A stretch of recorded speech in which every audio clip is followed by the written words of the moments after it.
एक कहानी। तारीफ किसकी हुई और डर किसे लगा।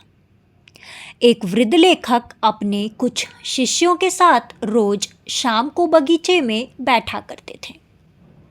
एक दिन एक शिष्य ने पूछा, गुरुजी, एक ही घर में रहने वाले लोग कभी कभी किसी नए इंसान से जलने क्यों लगते हैं, जबकि उसने उनका कुछ बिगाड़ा भी नहीं होता है। लेखक मुस्कुराए और उसी बगीचे में लगे 2 पौधों के पास ले गए। एक पौधा कई साल पुराना था, दूसरा कुछ ही दिनों पहले लगाया गया था। माली रोज नए पौधों में पानी देता, उसकी देखभाल करता और कहता, इसे संभाल कर रखना, अभी यह बहुत नाजुक है। यह देखकर पुराने पौधे ने मन ही मन सोचा, अब माली को मेरी परवाह नहीं रही। उसका सारा ध्यान इस नए पौधे पर है। कुछ दिन बाद तेज आंधी आई।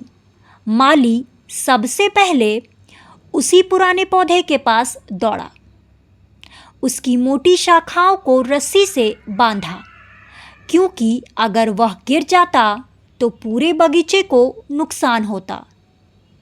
नया पौधा तो छोटा था, उसे केवल सहारे की जरूरत थी।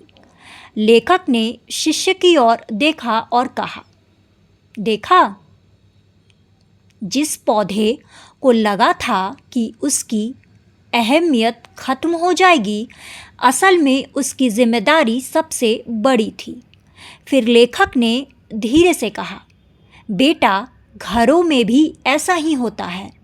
जब किसी नए सदस्य की तारीफ होती है तो कई पुराने रिश्ते यह मान लेते हैं कि उनकी जगह छिन रही है, जबकि सच ये है कि घर किसी एक की तारीफ पर नहीं, सबकी मौजूदगी पर चलता है। दूसरे की तारीफ तुम्हारी कीमत कम नहीं करती, यह सिर्फ यह बताती है कि अब इस घर में एक और इंसान जुड़ गया है। शिष्य ने पूछा, फिर लोगों को डर क्यों लगता है? लेखक मुस्कुराए और बोले, क्योंकि कुछ लोग अपनी पहचान अपने चरित्र से नहीं, बल्कि दूसरों से मिलने वाली अहमियत से बनाते हैं, और जिस दिन किसी और को वह अहमियत मिलने लगे, उन्हें लगता है कि उनकी पहचान खत्म हो रही है।